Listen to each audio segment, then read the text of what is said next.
Since the dawn of civilization, spies of every nation and culture have worked to infiltrate their adversaries and glean the information that will give their side the advantage. The stakes are sky high, the strategies varied and imaginative, and the ultimate sign of success is that no one ever even knew you were there. In each episode, we will explore the moral and ethical gray zones of espionage, where treachery and betrayal go hand in hand with cunning and courage. This is the Spycraft 101 podcast. Welcome to your clandestine classroom. This is episode number 143 of the Spycraft 101 podcast. My guest today is Nick van der Bijl. Nick served for 24 years as a regular in the British Army in military intelligence, security, and later as an infantry officer in the Territorial Army. He saw active service in Northern Ireland, Belize, and with the 3 Commando Brigade during the Falklands conflict. Since leaving the service, Nick has published 23 books on military history, covering several different conflicts and eras. I invited Nick onto the podcast to discuss his new book, My Friends, the Enemy.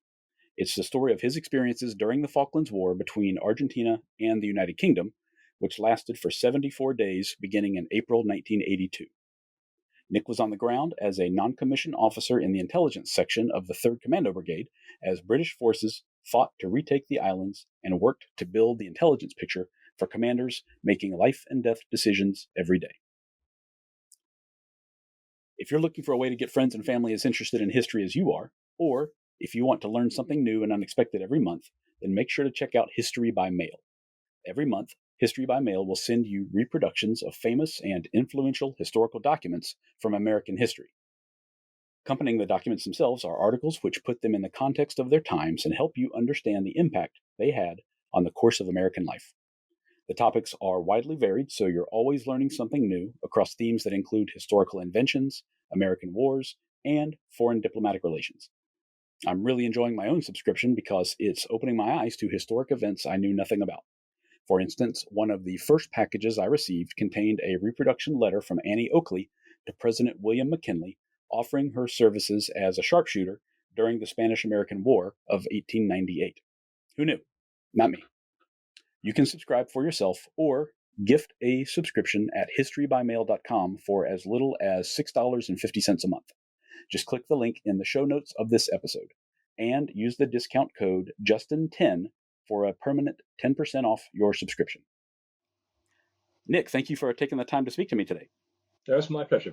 I'm glad to hear it. I think this might be the first time in over 140 episodes that we've discussed intelligence work during large-scale combat operations. So this is a unique opportunity for me, and I didn't want to miss it.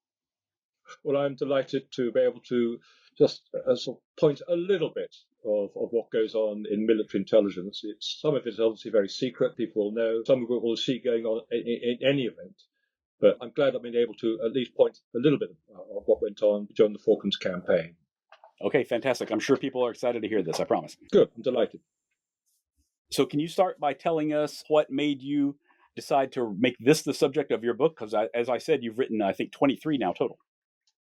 Yes, I felt it was a story that needed to be told. A, because I had a first-hand experience and I felt could tell a good story. The Falklands is one of those campaigns which has affected Great Britain, not markedly by any means, but the mere fact that it was able to send a small task force 8,000 miles down to the South Atlantic to go and deal with a country or recover from a country about UK virtually knew nothing except it had a very good football team. Yeah, that was one of the surprises. One of the things that was surprising to me is how much work had to happen so quickly for your section, which I think we'll get into in a few minutes here. But I mean, in the end, it worked out well, but I'm sure that you felt like you had your work cut out for you in the very first opening hours and days. Oh, without a doubt. I mean, I remember the day very well. I'd just been for a run, had arrived back at the Brigade HQ in the barracks in Plymouth, and I hadn't even changed, frankly, when my boss said to me, "Oh, would you come up to the office there?" And he explained that Argentina had taken over the Falkland Islands. The issue for the Royal Marines was that they had a small garrison down there who conceivably now had been taken prisoner. And the British, frankly, in any country, indeed, don't really like it when another country takes over another country for no good reason. Argentina will say that they believe they had and we'll come on to that a little bit later on. They believe that they were able to do such a thing, but I think the British would say, well, probably not today. That's certainly what happened in the end, as we now know. Absolutely. So, can you just tell us, prior to, like, the day before the conflict began, what was your position? What were your daily duties, that sort of thing, as a soldier or as a non-commissioned officer in military intelligence? I was a staff sergeant. I guess in US terms, it's one down from a sergeant major. I was the only intelligence corps in the 3rd Commando Brigade, which were very much involved in Northern Ireland, and there the priority was Northern Ireland to virtually anything else. I had been in Hong Kong about 2 years before, and at the end of that tour, I then spent about 6 weeks on a jungle warfare course in Brunei, because I knew that I was going to go. I knew I was going to go to another place. When I was asked if I would fill a hole or fill a gap in the 3rd Commando Brigade, I jumped at it, frankly. I had always wanted to join the Commando Brigade from a very early on when I joined the Intelligence Corps, and here the opportunity came. But I did say to them that I wasn't prepared to do the Commando course because I felt I was sufficiently trained with on the jungle warfare course and indeed other activities. And I had my own green beret. The Intelligence Corps wears a cypress green beret, which is very distinctive. And we have our own cap badge. And as a consequence of that, I was asked, as I say, and I then found myself in Plymouth. Okay, I see. Was there any expectation on your part or anyone else's that this could happen before it did happen? Like, what was the relationship between Argentina and United Kingdom right up and before this occurred? I wasn't aware of any great problem with Argentina. I knew Argentina had, like lots of parts of South America at that time, had their own issues, political issues and other issues, but I certainly wasn't aware that there was any idea that they would invade the Falkland Islands, although I was aware by their history, and indeed our own history, that was always going to be that possibility. We talked earlier on, I'd been to Guatemala. Well, I've been into Belize, in fact, an intelligence role there. So I was very much aware of the thoughts, if that's the right word, of the South Americans towards the British. And to some extent, the South Americans, they didn't really like people like the British and one or two others being in their own backyard. Although the countries themselves, as we found in both occasions, were very happy to have support from the British. Okay, I see. And what was it about the Falklands that made them so desirable that they were willing to try to take them by force? Is it resource rich, or is it a strategic location for shipping, or something like that, or just a historical claim, maybe? It basically is a historical claim going back to about 1493, 1494, when a Spanish pope issued a papal bull that the papacy was going to cut the world in half, one side for the Spanish and the other half to the Portuguese. Spain and indeed Portugal were very much dividing the North world into both their countries. The British and indeed the Dutch, who to some extent were Protestant, but certainly had no support to the Spanish or indeed to the Portuguese, objected to the treaty and ignored it. So it's largely a historical thing that filtered not only at the parts of South America. The British, 100 years later or thereabouts, sent their first little reconnaissance, if that's the right word, when an English navigator named John Davis was the first person to sight the Falkland Islands, or at least from Europe anyway. This was followed by a Dutchman 8 years later. And then, again, about 100 years after that, an English captain, Captain John Strong, made a landing in the Falkland Islands, what we now know as the Falkland Sound, which is the sound between the two main islands. And he named it after Viscount Falklands, who was an admiralty official at the time. There was no great reaction from the French or indeed the Spanish, bearing in mind at that time in Europe, there was a lot of warfare going on between the various nations. Fighting amongst themselves. About 100 years later, after Captain Strong landed, a French navigator landed on East Falklands, And it was at that occasion, it was around about this time, because the man came from St. Malo, that the Falkland Islands were known as Malouine, or indeed Las Malvinas. That's the Spanish from the French port of St. Malo. About a year later, after the French navigator landed, the British settlement was ejected by the Spanish in 1765, but it left a small outpost on West Falklands.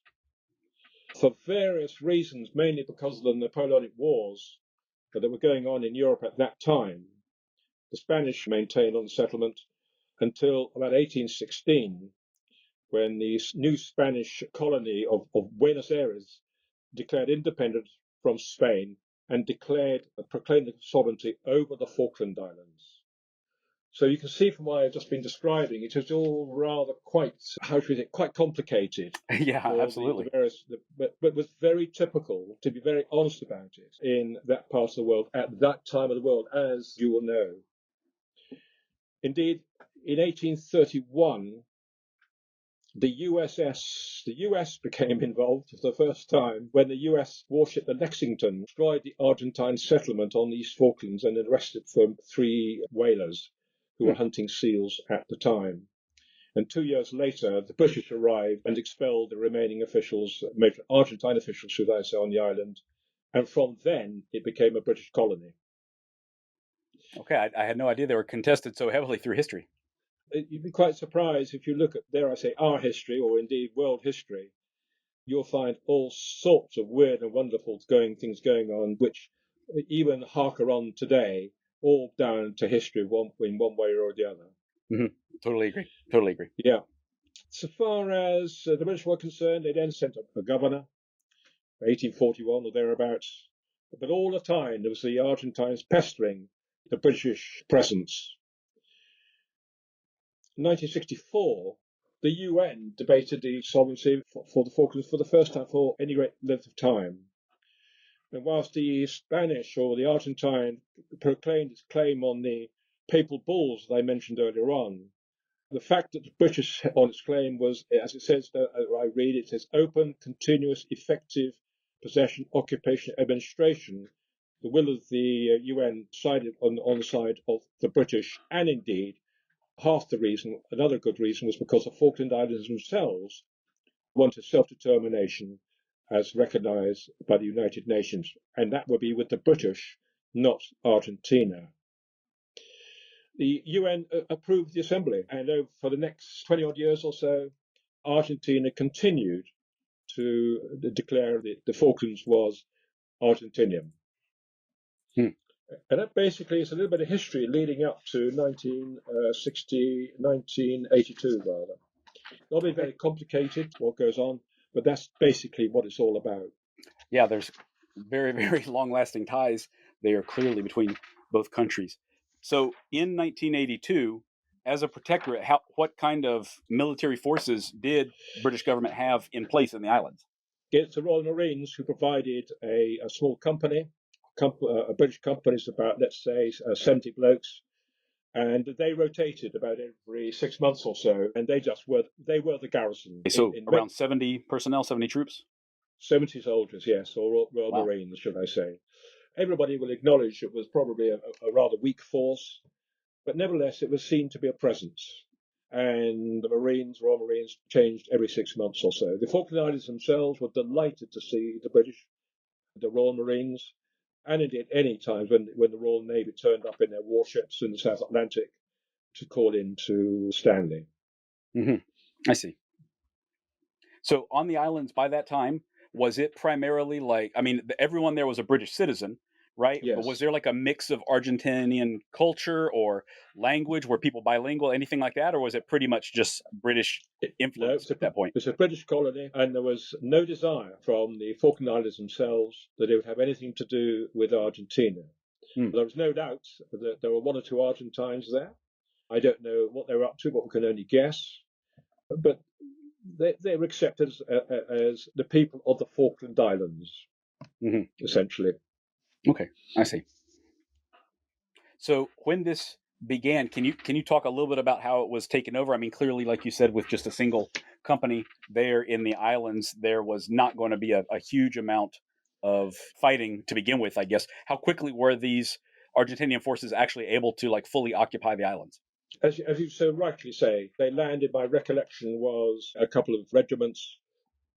Bear in mind that they were conscripts, inexperienced conscripts, but nevertheless, as Argentines, they firmly believed in Las Malvinas, it's the Falkland Islands, and they were more than happy.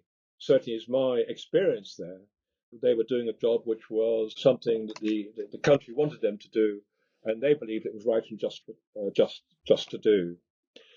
It wasn't a very big organisation, 70 odd men or 70 odd commandos, Royal Marines, should I say. They did the right thing, which was to resist. But they knew that there were no Royal Navy, there was no Air Force. They were 8,000 miles away from the UK. The nearest people were people who might be sympathetic, might have been the South Africans, but not really. Hmm.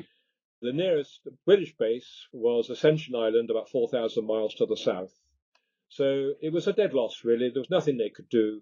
They did the right thing in many respects, which was to leave the island. I see.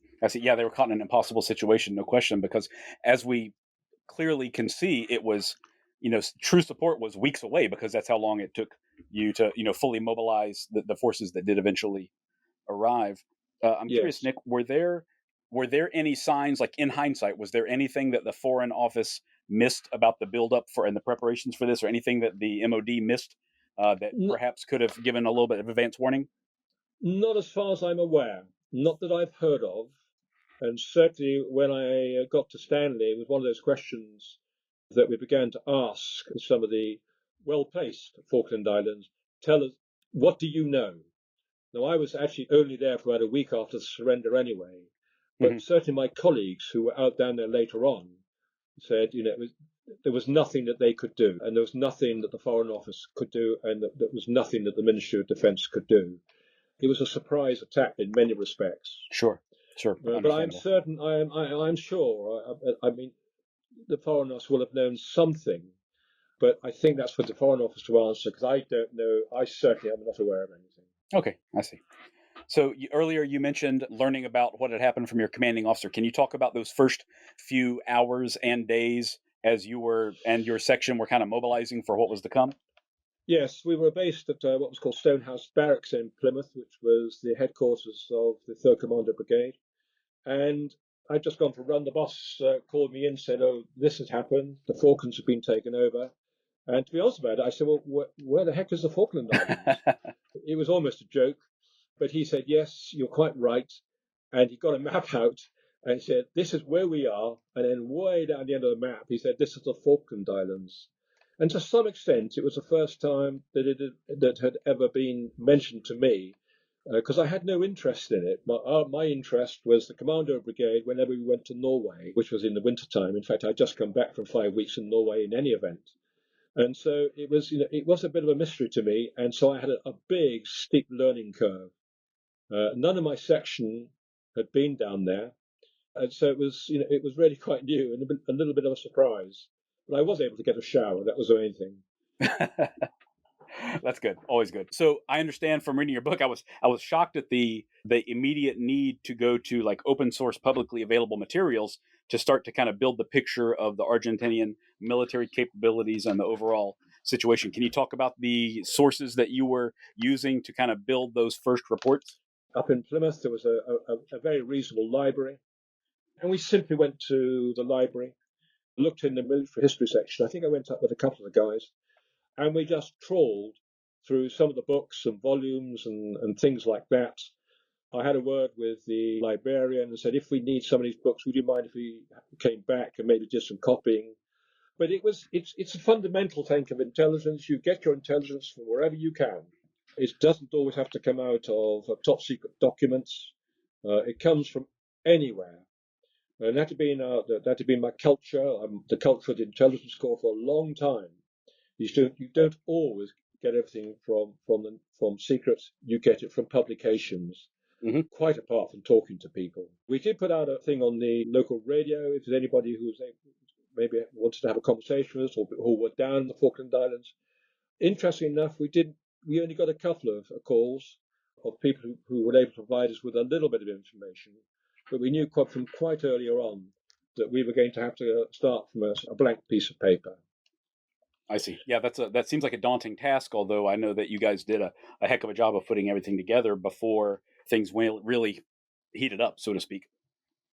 Yes, I mean, it's what you have to do to some extent is you filter out the stuff that you want or you want, and then you get rid of the rest of it. And so you begin quite quickly to focus on exactly what's going to happen. I was aware from because I'd been to the very first briefing by the brigade commander, Julian Thompson, and he said, right, this is what we've got to do, and this is how we're going to do it. And I have a highly rated Brigadier Thompson, trusted him implicitly that he was going to make it to the right information. We therefore briefed the intelligence section. We gave them various tasks to do.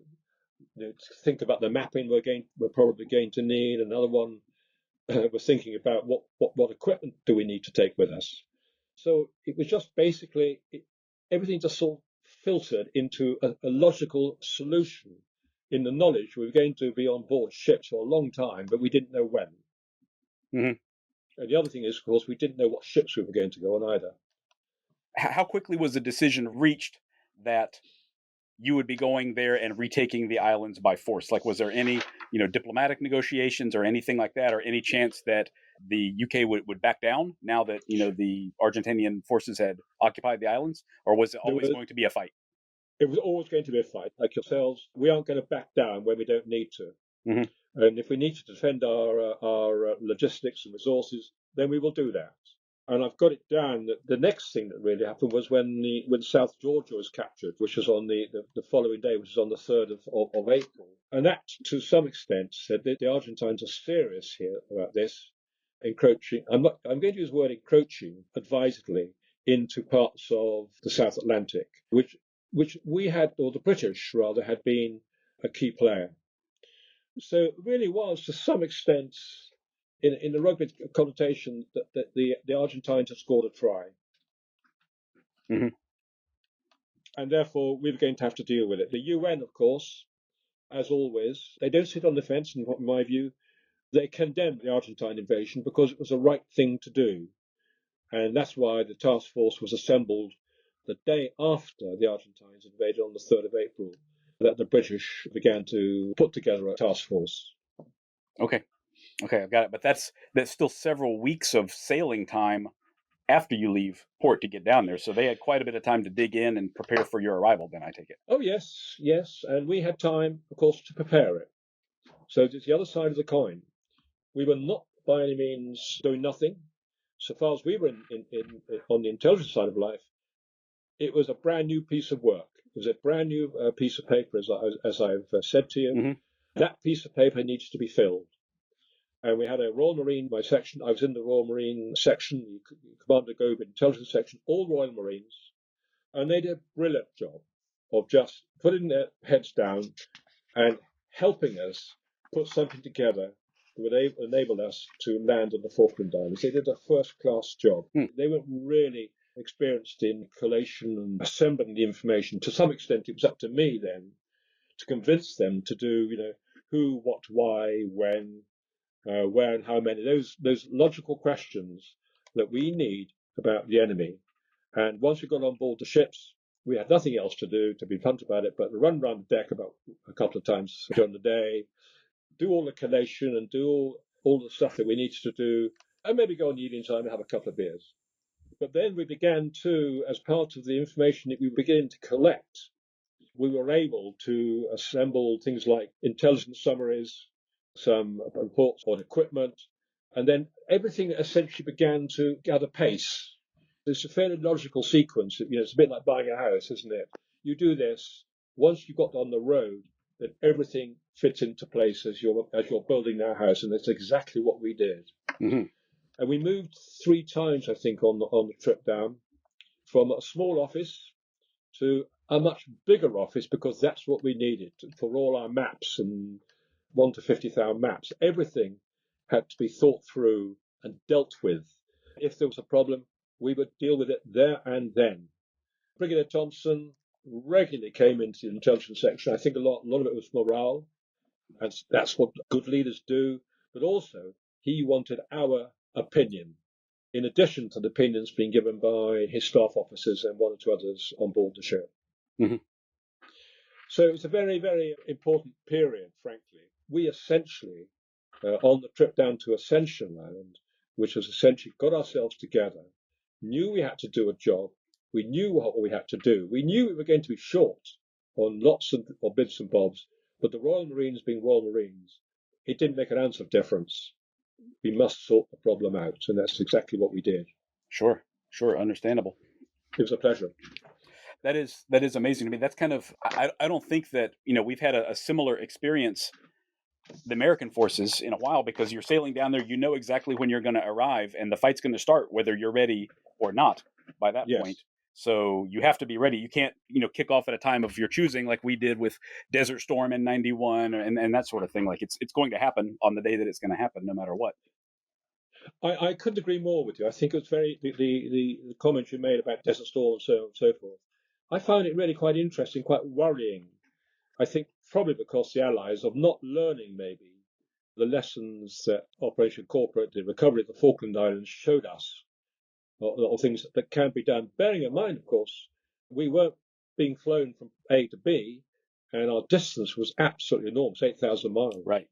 And I think it's a team spirit, which was absolutely crucial. Things go wrong, of course. Arguments happen. That's nothing wrong with that at all. But in the end, it's making sure you're down the other end, that you've done what you set out to achieve. Mm-hmm. And I think it was a remarkable operation, frankly. I'm probably getting a bit way ahead, but I take your point completely, frankly. Yeah. I do take your point completely about Desert Storm and one or two other operations when it has been far too slow, and consequently, maybe needless casualties. Mm-hmm. Right, yeah, that's always a tragic possibility. Yes. So, Nick, I understand from your book that not necessarily you, but that British intelligence was able to intercept some telegrams going back and forth to Argentina from the islands, and those were of significant value. Can you talk about that a little bit? I can talk a little bit about. I don't think it'd be right for me to discuss in any great detail, but shall we say it is, how should we put this? That intercepting somebody else's telegrams and letters are not well known. Mm-hmm. It happens all the time. Right. And inevitably, and you can imagine what I'm essentially saying, but you can imagine that the situation which we were in, that we needed anything we get from any source. And I think it's probably best I say no more than that in case I commit a heinous crime. Okay, sure thing. So, reading between the lines, anyway. Yeah, absolutely. Nick, I've spoken to a number of British historians here in the past, and one thing that comes up again and again is that Official Secrets Act and how incredibly stringent it is about so many things. And I don't know if that's really kind of guiding the conversation here like a third person, really, but it's so difficult to pry anything out of British historical archives related to espionage, unfortunately. So, yes, we seem to declassify things a lot more quickly here in the U.S. Yes, we are aware of it, and I'm aware of it as well. Having been, to put it bluntly, in that world for my military career, and indeed when I left the services, I'm fully aware of the need for secrecy and the need to deal with things when things go wrong. So yes, but it's not to say that when those who need that information should have access to that information. Key to that is any operation, frankly. Right. And this is clearly a situation where you need every available means for gathering essential information, right before large-scale combat operations kick off. And so I'm glad that they were of value. That capability was used and provided some value anyway. I think most modern-day military organizations will inevitably use that type of information. And indeed, if you think about it, the history of that information, it's been around since, the first time people were intercepting, people signaling each other using flags. It's not exactly new. Mm-hmm. How it's done is sometimes the thing that is new. Right, exactly. And I think what I'm saying to some extent is, yes, the flags happen, but how that information is acquired is something that is where it goes a little bit more. Well, it doesn't go a little bit more. It is rightly discreet, shall we say? Certainly. Indeed, as happens in commercial organisations. You think of some of the broadcasting organisations; they will have their secrets, as will every company in the country does. Every country in the world does. So, Nick, I want to, in a sense, I want to jump ahead to the end really briefly here. The whole time that you're preparing for this, you're building this picture of capabilities and forces that are there on the island and that can be used against you. By the time the conflict was over, in hindsight, how accurate was that picture that you built? Was there anything were there any major surprises waiting for you by the time you arrived, for example? I think the answer to your question is no. We knew from very early on, by the time we landed, should I say, that we had a very, very good idea of who the opposition were from a number of sources, quite apart from the things we've just been discussing, but we had 12,000 prisoners who had been captured.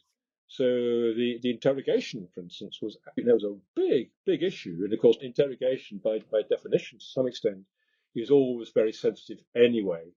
But the factor is, prisoners get captured and people talk. So when you're presented with 12,000 of them, you get a bit of a sort of birthday cake. But being taken prisoner is not nice. It really isn't, because you have no idea what's going to happen to you. But our view was, we got some conscripts who are very frightened. They are fearful. They're probably scared of their officers. They have no idea what it's like to be taken prisoner.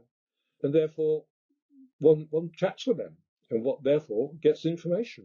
That information there comes onto our headquarters, so that we're able to fight the battle.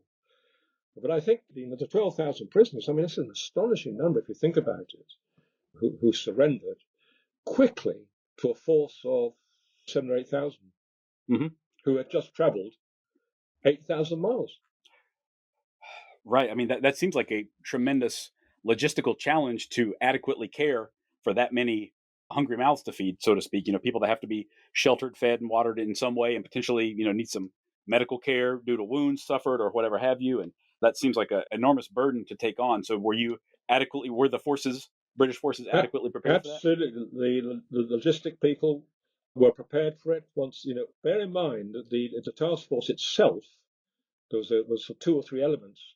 The primary task force in which I was in landed 4,000 of us against 12,000 Argentines. And by the end of the campaign, the British forces had doubled that, if not more. But these are professional soldiers and sailors and airmen who knew warfare and were able to do the right thing, one of which is you simply don't break the Geneva Conventions. And there is absolutely no reason at all why you shouldn't be decent to people who've been taken prisoner. No reason at all. And it is that sort of attitude that most certainly helped us. You don't have to shoot people. You can take people prisoner, and provided that you turn it to Geneva Conventions, indeed we had Geneva Conventions people down there in any event, it is the right thing to do, that you use the skills that you have in order to ensure that the enemy are treated in a proper way. Of course, the upside of that is, if you treat them nicely, they'll treat you nicely when we want information from them. Right, absolutely. And actually, Nick, that brings up another point. I didn't read anything in your book and the little bit else that I've read about the conflict, but the Argentinians were not ignoring Geneva Conventions or anything either. They were not brutalizing or mistreating the residents, the island residents, anything like that at that time, were they? They were relatively, in terms of being an occupying force anyway, they were relatively respectful of the people and the economy and the community at large. That is absolutely correct. It was quite astonishing as we advanced from San Carlos, where we landed. There were a couple of times when I can remember one lady, I can't remember where it was now, but we'd walked into this settlement, and she said to me, "Oh, you will treat the Argentines properly, won't you?" Well, of course we will. But you're quite right. They behaved, and all credit, to be honest about it, to their officers, some of whom can be pretty brutal, and indeed the senior ranks, the sergeant majors, and so on and so forth. They knew it was not in their right it was not the right thing to do to commit offences as they do in their own country against the Falkland Islanders, because it'll get worse, because that's when things get mean. and things Right. get nasty. That's a fact of war, frankly. Mhm. But you're quite right. The Argentines behaved reasonably, to be honest about it, according to their codes of honor. But certainly some of the officers, you began to wonder about their attitude. Just one or two of them.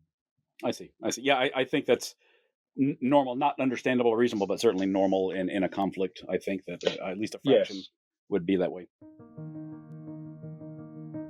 Before we go on, I want to tell you all about a new podcast from Tenderfoot TV called To Die For.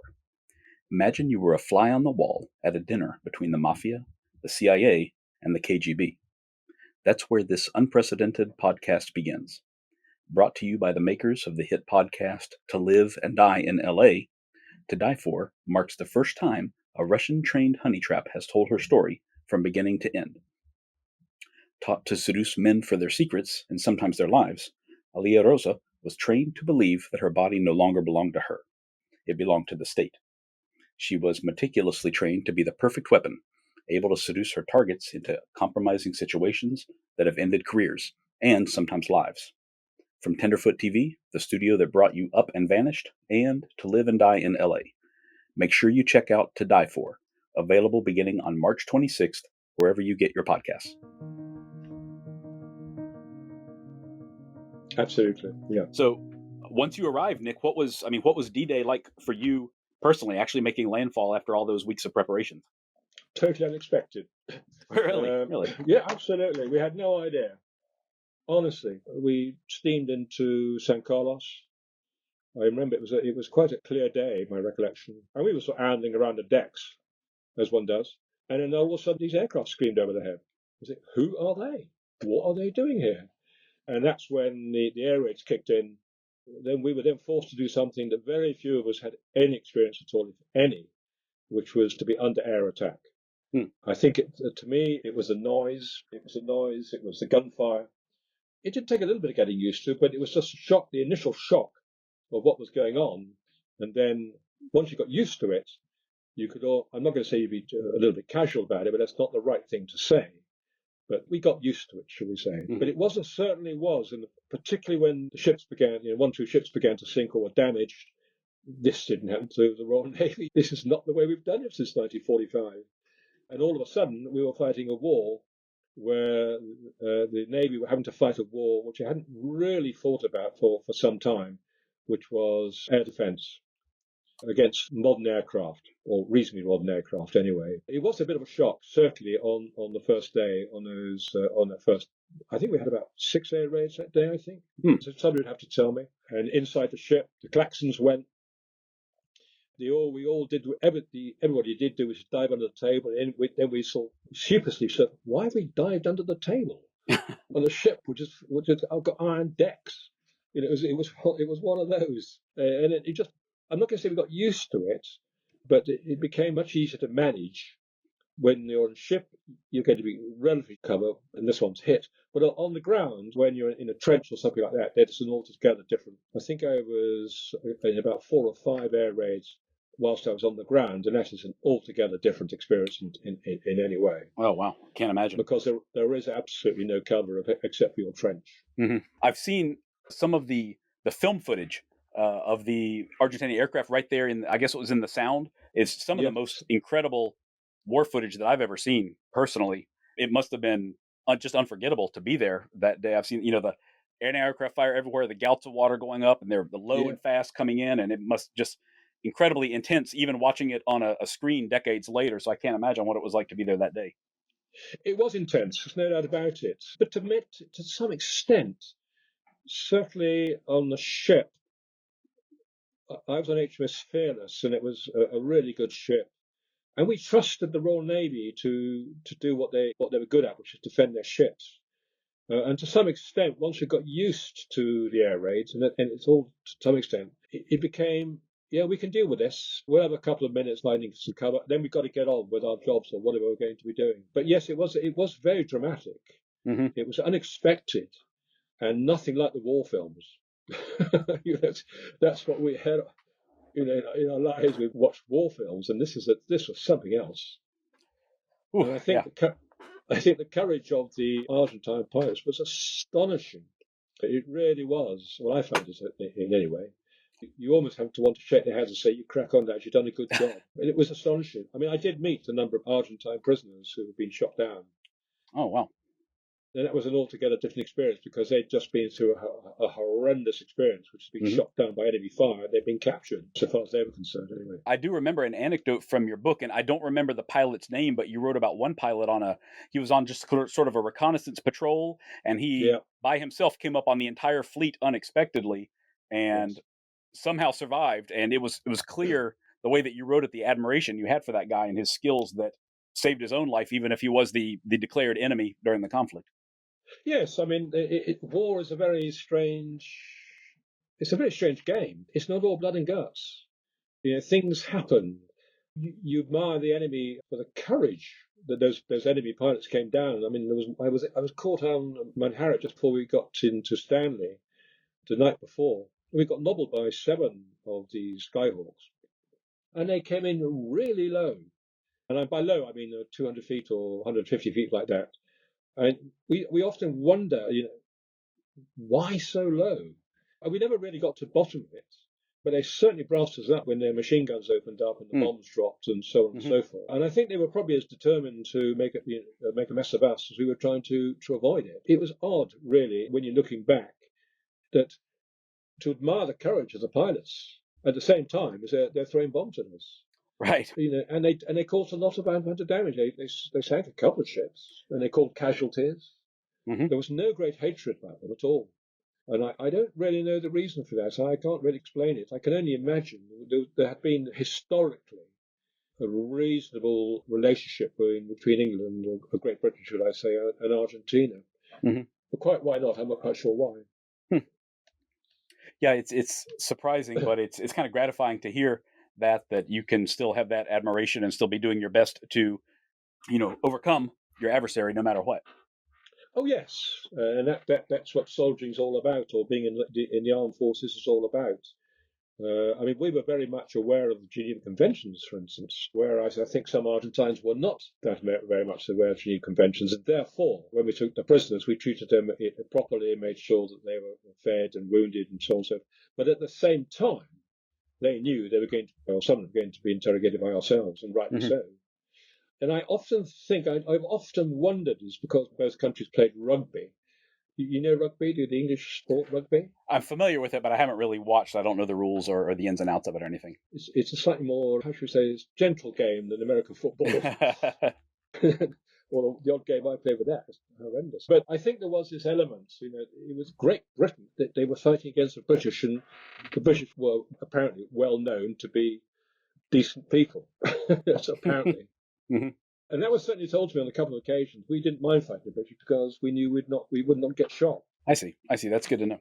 So since you've mentioned prisoner interrogations, did that become one of your primary duties once you actually were on the ground, or were you still advising the commander on the overall intelligence picture or something like that? Well, I was in the intelligence section, so the section advised the brigade commander, but I was the only intelligence interrogator in brigade HQ. And therefore, I couldn't speak Spanish, frankly, well, not a lot of Spanish anyway, but I managed to find a couple of guys who spoke Spanish. In fact, one was a Spaniard and then another was a South American.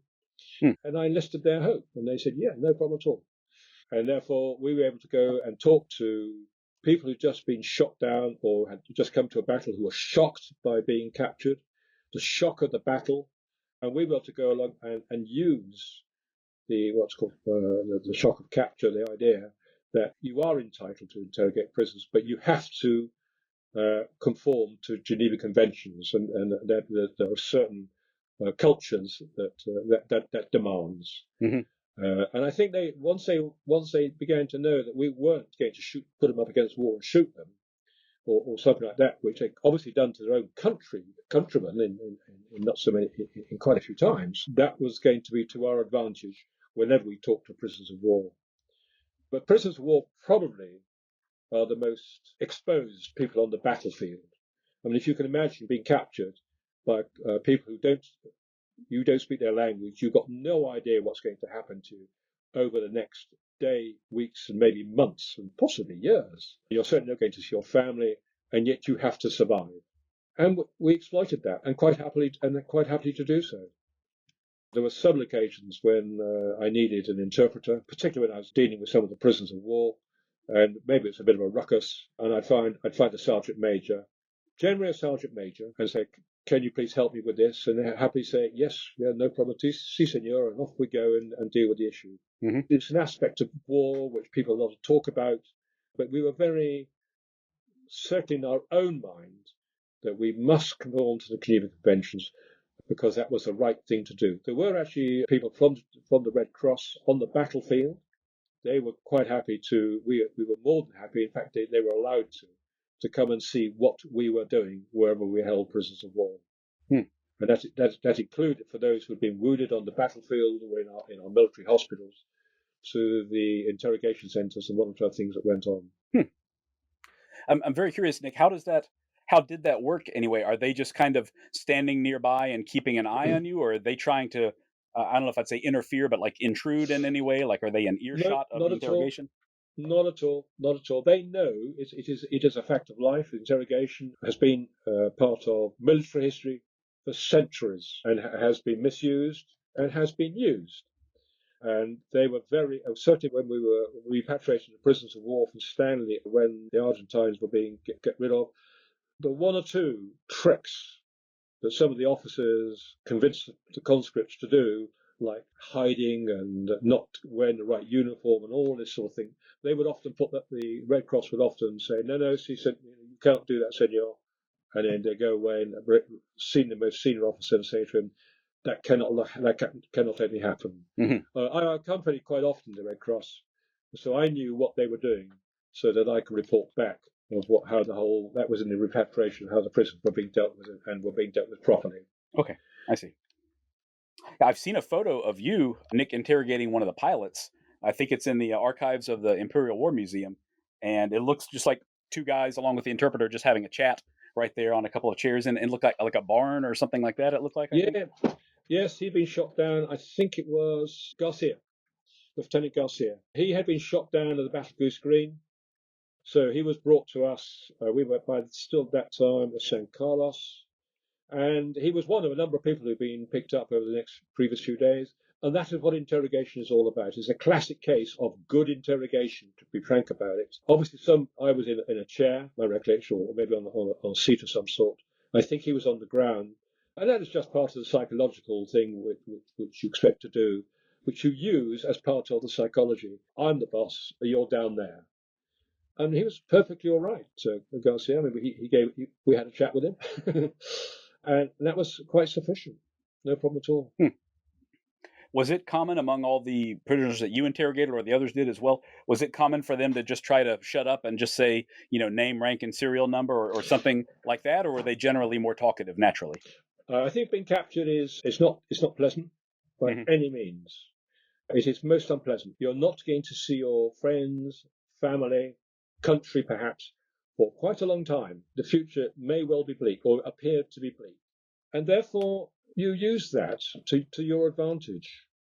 Did they expect it?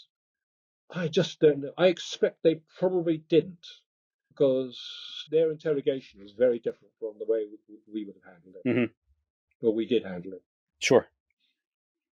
Did you find that you got a lot of actionable information out of these interrogations? I mean, people that were just with their unit perhaps the day before or earlier in the day, even, yes. Were they giving you immediately useful stuff? Yes, very much so. You would expect to get that. Prisoners are part of the battlefield, and the idea that prisoners resist, certainly prisoners do resist.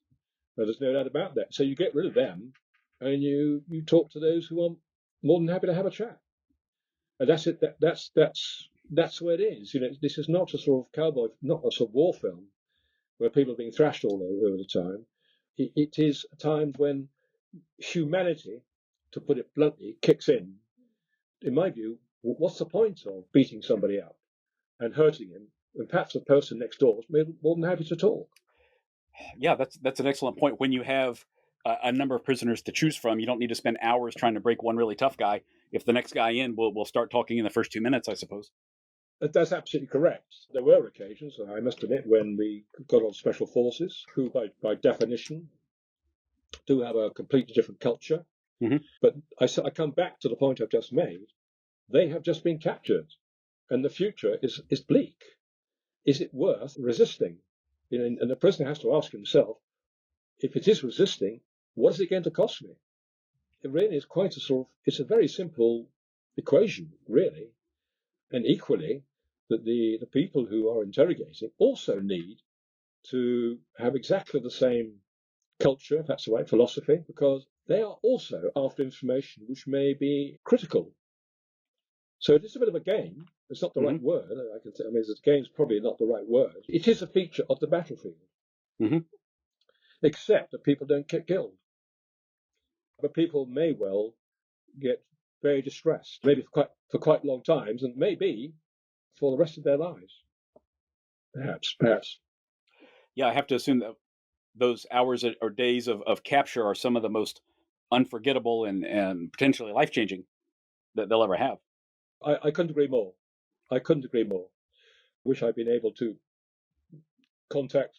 In fact, I do have an Argentine colleague of mine. We're in regular contact. Who between us, he's a professor of history, and we do discuss the different cultures. And he has told me that one or two people have never Argentines have never really recovered from being captured in the first place, quite apart from having a chat with an interrogator. Really? Wow. Yeah. So, as I recall, and once again, just skipping ahead a little bit, by the time the fighting was over with, repatriation happened pretty quickly for those guys, right? Like you were ready to offload those prisoners as soon as the fighting was done and the islands were retaken, if I recall correctly. Yes. Once the fighting was over, as you correctly say, the Argentines had been penned into essentially to Stanley. So we had one major issue was the population of Stanley, who are obviously going to need to be looked after by our people. And also, what is the point of keeping these people on this tiny island? And there's 12,000 of them, and we don't necessarily have the food to feed them. And therefore, in many respects, in my view, it was a humane act to do. And I think it therefore set the seal to say to them, right, we've just played a game of rugby, the British have won, it's about time let's go and have a beer, type of thing, if you see what I mean. So it was the right thing to do, and there was no point in keeping those men. In fact, all of them had been disarmed. That's number one. And secondly, they will, without doubt, will have felt rather unhappy about being put in their position by the Argentine government. Most of the conscripts they just wanted to go home.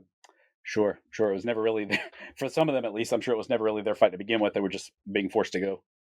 That is correct. But that's the national service. That is common throughout the world. And I sometimes think governments don't necessarily, certainly my experience, maybe, don't look at the downside of people who've been taken prisoner of war. Right. So, Nick, for the duration of the fighting, was it a very dynamic situation for you? Like, were you sleeping in a different place every night and constantly on the move, or were you mostly set up, near where you had landed, for example, having prisoners brought to you, or some mixture of the two? Certainly, at San Carlos, we had a prison camp there, a prison cage, shall we say, where me and my team stayed. And yes, we did sleep under cover, and it was a pigsty. That's where we slept. Oh, wow.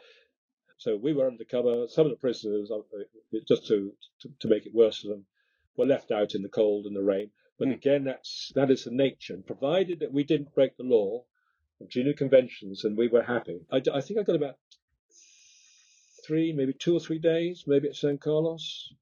But I was left at San Carlos for some time after the Battle of Goose Green to deal with the prisoners who had been captured at the Battle of Goose Green, because we needed information from them of the Argentine position, the areas that we couldn't see, which was in Stanley and one or two other places. And so I stayed there, I think my recollection, about maybe 3 days, maybe 4, before I was then moved up to Teal Inlet, where I rejoined the brigade headquarters and essentially stayed with the brigade HQ for the rest of the operation. Okay, I see. And because of this, like we said, a large-scale conflict, were you having to type up or handwrite a lot of reporting, or were you doing a lot of fast verbal updates within the command group area, or some mixture? Most of it we tried to keep it verbal. Took good reasons for that, not the least of which was not writing on anything paper that the enemy could use. Sure. Because we'd managed to get a lot of stuff from the Argentines which they had left behind. But it was very much, how should we say, I think it was trust that those of us who were involved in interrogation, and basically it was only me and one other, we were giving them the right information that they wanted. And if they said, could you get this from a prisoner, then we'd try and do it. It wasn't always possible by any means, because some people resisted. But we didn't necessarily have the time to deal with somebody who was resisting. We wanted people who were prepared to have a chat with us. It's hard work. Yeah, it was. It's hard work. But it was expected because, we were fighting a war and there's a lot of sleepless nights and maybe sleeping during the day for a couple of hours or so and then moving on to where we were going to go. And so when the Brigade HQ, and I moved again with the Brigade HQ where we lost, at Teal, and then we began to move towards Stanley from Teal and places like Mount Harriet and so on and so forth, then that's when it became quite hectic. Because there's a lot going on there. We had three operations and a lot of prisoners of war and a lot of business from the logistics side of life who were having to deal with the logistics of thousands of prisoners of war. And here's the thing, we haven't really talked about is how on earth do you deal with 4,000 prisoners who suddenly end up on your doorstep? Again, the Commando Brigade had a good organisation, had the ability to do it and the willingness to deal with the issue. And we certainly didn't want UK to be seen by the Swiss authorities or the Red Cross to be seen to be not doing the right thing. I see. Was there ever a major concern that they, like you've got so many and you're spread so thin that they would potentially try a mass escape or resist or something like that? Even 4,000 unarmed guys can still cause a lot of trouble. Yes, but a small percentage, that'll be a small percentage. The most of the Argentines wanted to go home. Right. They had just been on national service or they'd just been on the draft, had a pretty tough time in the Falklands before we arrived because of the weather and one or two other bibs and bobs. Oh, wow. I think maybe 3 or maybe 4 of the regiments, including Marines, had just fought a battle and they'd had enough. Some, I have to say, their special forces tried to tough it out. The Marines tried to be tough with our Marines, which was probably not the right thing to do. But certainly some of the special forces who tried to stir trouble, we dealt with it quite quickly.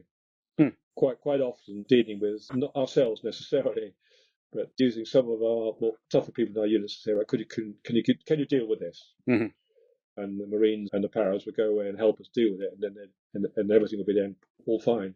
Okay. We did not have what you might expect, any sort of mutiny or riot from any of the prisoners of war, which is truly astonishing if you think of the numbers. But there again, their morale had gone down.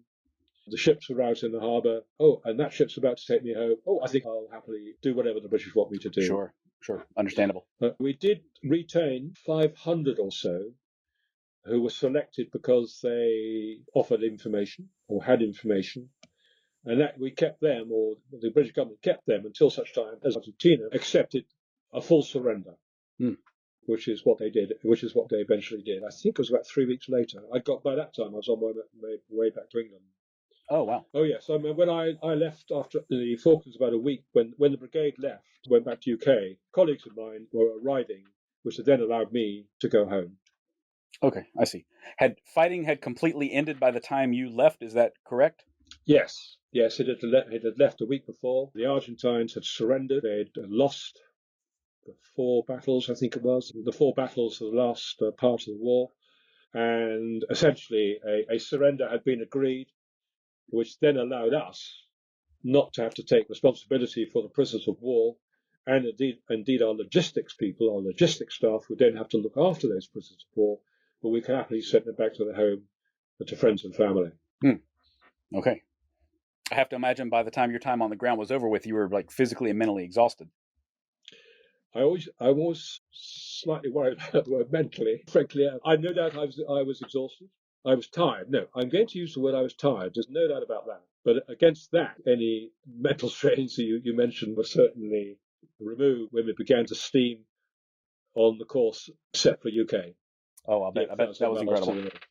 Well, yes, it was. It was in the Canberra, which was one of our liners, and they are absolutely superb. They looked Oh, after us hmm. absolutely brilliantly. Okay, so a Yeah, passenger liner absolutely. then. I'm assuming. If they're a passenger liner in the fleet of ships that the country has, it's taken 3 or 4 thousand of the soldiers down south anyway. So they were part of our group. They were just unbelievable. I'm not going to say we misbehaved and all the rest of it, but they looked after us superbly, really did. I'll bet. And they made sure that we put some weight back on that we'd lost and so on. Yeah, yeah. That must have been a great way to end the campaign there, that long, somewhat luxurious trip back. And also the terrific welcoming from our families. Oh, I'll bet. I'll bet. We arrived in Portsmouth, and it was totally unexpected. And there was my wife on the dock, and friends and families, and we just filed off the ship, and it was just like something that hadn't been seen for decades. Troops coming back from a war like that. Yeah, I understand that this was tremendously just energizing for the populace as a whole. This victory. It certainly was. My recollection was, I mean, I just done 2 years in Northern Ireland. Yes, I think I'd just done 2 years in Northern Ireland before I went to the Commando Brigade, and therefore this set the ceiling on it, if that's the right thing. Mm-hmm. We'd won an astonishing victory, frankly. Historically, it was truly astonishing, and Britain could then have held its head high again under some very difficult economic circumstances at the time. And therefore, these 6,000 soldiers who went down south were able to contribute to remoralising the country. Mm-hmm. Now, I felt it was important. I still do. It was an important issue that we were able to do. It was well worth it, and it was the right thing to do. Yeah, it sounds like an unforgettable experience. Certainly. It was an unforgettable experience, and that's one of the reasons that I wrote some of those books. I mean, and indeed, talking to you, I have to say, I hadn't been asked by anybody else for a long time, and I'm delighted to do it. Oh, really? Wow. It's one of those probably things that's still talked about in the UK. The Falklands campaign, the Falklands War, and even when we play soccer against them and rugby against them, there's all the chants come out. And when our teams go over to Argentina, it's all very decent. Right? There was no hostility. There was no enmity about it at all. Absolutely none. It's good. So do they still maintain any sort of claim on the islands? Do they still say that they're rightfully Argentinian? I mean, is there a chance that this could flare up again in some way? I don't think so, personally. Logically, strategically, they could do it again. There's no doubt about that because of the distance between UK and the war and the South Atlantic. But I honestly think that war is one of those things. If you lose it, then we'd rather not repeat it. Yeah, right. Sort of thing. Right. And I have met Argentines before over the years, and there's never been any animosity about it at all, which I think is a very good thing in today. I think it's always been a good thing in any event. Mm-hmm. I think maybe it's maybe a little bit too awkward in this day and age to demand that sort of thing. Mm-hmm. But it was a thing. I'm going to use the word friendship for the sake of another word. But there was no atrocities that you see around in today's combat zones at all, and that the civilians are treated in the proper that they should be doing. Prisoners of war are looked after as opposed to being in horrible places. Mm-hmm. That was my impression, and I wanted to, kind of get your thoughts on that. Well, but compared to so many other conflicts, it seemed like a very, very clean fight on both sides. And, I kind of hate to say that, knowing that, so many lives were lost and property destroyed and ships sunk and that sort of thing. But there's not like the stain of atrocity marking that war, as far as I can tell. Is there anything that came up during that time that, the Argentinians had to answer for afterwards or anything like that? Not as far as I'm aware. Certainly nothing that I've heard. And there was nothing, there was no, how to put this, hunting parties, intelligence people like myself, hunting out people or anything like that at all. There was none of that.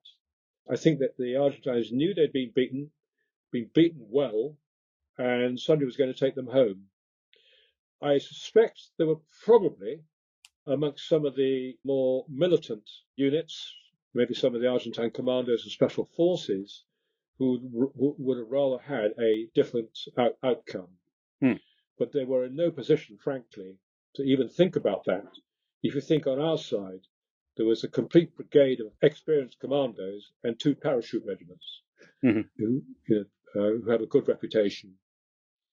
Quite apart from the fact, we teach our soldiers, frankly, to fight fairly, if that's the right word. I can't think of another word for it. But don't break the rules.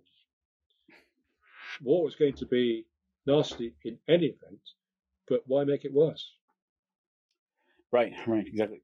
And the civilians themselves, I think, were very grateful that there hadn't been any atrocities or any awkward atrocities, as far as I was aware. Not as far as I'm aware, should I say. And there were certainly occasions when the Falkland Islanders would come along and offer water and some of the very limited that they food had to some of the prisoners of war. That's a little bit surprising. They were taking care of the occupying forces a little bit after they were bested. Yes, I think it was the relationship to some extent between the British and Argentina to some extent, diametrically opposed in many, many respects, not only from the religion but also from the politics. But I think probably the British had a reasonable reputation, even as colonists, which is probably a horrible thing to say, but it did seem to work.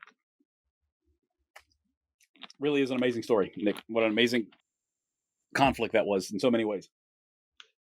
Yes, it was. It was. I mean, I'm glad I took part in it. I'm glad I came at the other end quite happy. And it's just great to have been into an extraordinary campaign, which should never have happened, frankly. 8,000 miles away in the South Atlantic. It's just bizarre. I know. It seems like so much more could have gone wrong than did go wrong. It could have gone very differently for a lot of different reasons, it seems like. I think the command and control of the task force was exceptional. Some of the senior commanders were, in fact, almost all the commanders thought about everything, humane people. I can't comment about the Argentines because I know there was 1 or 2 huge silly incidents by some of the more, let's call them special forces maybe, that were unnecessary and didn't actually do Argentina's reputation of Argentina any good at all. But if you come from a country where you use your special forces in a particular sort of way, then it's going to happen. But when you bring it to a country, a small island where it is most unusual, there's inevitably going to be some form of a reaction against them. Wow. So, Nick, I recall we were talking earlier, and you mentioned that Brigadier Thompson, who you mentioned briefly, he had some very, very positive things to say about the intelligence contribution after the fight was over in his official report. Is that right? That's correct. Yes, he wrote this report, and he basically said, as the brigade commander, what impressed me most was the quality of intelligence assessments that were produced from quite early on and right through the campaign by the intelligence staffs in my superior headquarters, which is his own headquarters, and his own headquarters. And that by superior, he means another headquarters where there were other intelligence staff. The pièce de résistance was the identification of positions occupied by the Argentine regiment before we landed, which have proved amazingly accurate. I also felt that the way the intelligence staffs in theatre of operations coped with the interrogation of prisoners of war and was a mammoth task, which one considers the numbers that were taken and the short term of available, which was a week, to process them was a model of efficiency and humanity. The response by the members of the intelligence corps was positive and professional. And what he's essentially saying, as I'm sure you realise, that without a good, well-organised intelligence system, you're not going to win a battle. Yeah, it sounds like that was the work that you did was absolutely instrumental in so many ways to guiding the decisions that were made throughout the campaign. Yes, it was, and bearing in mind that the decisions, we will make an analysis, the intelligence staff will make an analysis, and the people who make that decision is the commander, because it is a commander who's going to lose or win the battle. Julian Thompson was a really good man to work for, and he was very happy to listen to the most junior of our soldiers in the intelligence corps, and indeed those in the intelligence arena, because of his interest and the confidence that he gives. I've been pretty regular to contact him anyway, because he will often ask me about something, even today. What did you know about that, or what did I know about that? And I can say, well, I think this happened, this, that, and the other. And he was a very good man, frankly. Yes, he was, well, a terrific guy. Liked him a Fantastic. lot. That's so good to hear. Well, looks like he held you in high regard as well, which is nice to hear, I'm sure. Yes. Yes. Wow. Well, Nick, this has been an amazing discussion. I really appreciate your time here, and I'm very, very glad for the opportunity to learn more about that conflict, which interests a lot of people here in the U.S. as well as in UK, of course. I'm curious, are you working on another book now? You're a very prolific writer, it seems. No, I ran into a medical problem last year, and I felt it was probably that I was stopped writing a book now. But my wife has said to me, bless her, has said, yes, I should keep going because you know what to do and how to do it. But I'm not sure about the subjects at the moment, because I'm not too sure about the conflict since, because they're very international, whereas the Falklands is a very national war. I mean, it took me quite a lot, doing this wonderful thing, this interview with you. It's taken me about a week or so to set everything out. Oh, really? Oh, absolutely right, yes. So that you had the right information, and I possibly had the right answers. Wow. Okay. I don't know. But That's, it was a pleasure meeting. Nick, that's so funny to me. And, I sometimes have the authors that I interview at a bit of a disadvantage, because even if they lived it, or if they, spent several years researching a topic, I read about it a week or two ago, and they may have written the book 3 or 5 or 10 years ago.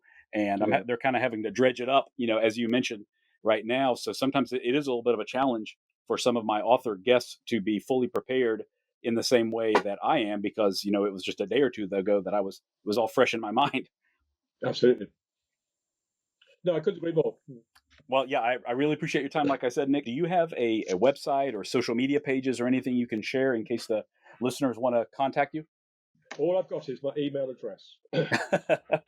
I've rather avoided, frankly, for good reason, for putting myself out too much to the social media world, frankly. I probably run into trouble, but my dear wife, great wife, she's deep into it. But it's really only my email address is what I normally use, I'm sorry to say. Okay. Well, they can certainly find your books anyway, just like I did. They're on Amazon and a number of other sites as well. For anybody who wants to read this, the book is My Friends, the Enemy by Nick Vanderbijl. We'll share a link to that in the show notes of this episode, and look him up as well. But like I said, you've written almost 24 at this point, so there are quite a few topics to choose from for anybody who's interested in British military history. So, Nick, thanks again for your time. I really appreciate it. And like you said, that it's also funny to me that you have such a deliberately low profile. That's very common, because often the people that I most want to talk to here are the most difficult to locate. So it's an ongoing challenge I face, I promise. That's okay. Well, it's been an absolute pleasure to help you, I must admit. If there's anything I can do in the future, then just let me know. Yeah, certainly. We'll stay in touch, and I've got a lot more of your books to read as well in the future. That's my pleasure, and I'll tell my daughter off to get me on all these websites and things like that. Okay, great. Well, thank you so much, Nick. You take care. My pleasure. Bye then. If you're interested in more of Spycraft 101, look for my page on Instagram at Spycraft 101. You can also find more great articles on my website, spycraft101.com. Thank you all for listening, and I hope you'll stick around, because there is lots more to come. Disclaimer. This podcast is for entertainment purposes only. The stories and statements expressed herein are experiences and opinions. They may not reflect the views of the host or the production studio. It's okay if you disagree with our content. No piece of media is right for everyone. If you love Spycraft 101, please check us out online, on Instagram, on YouTube, and especially on Patreon. Thank you for listening.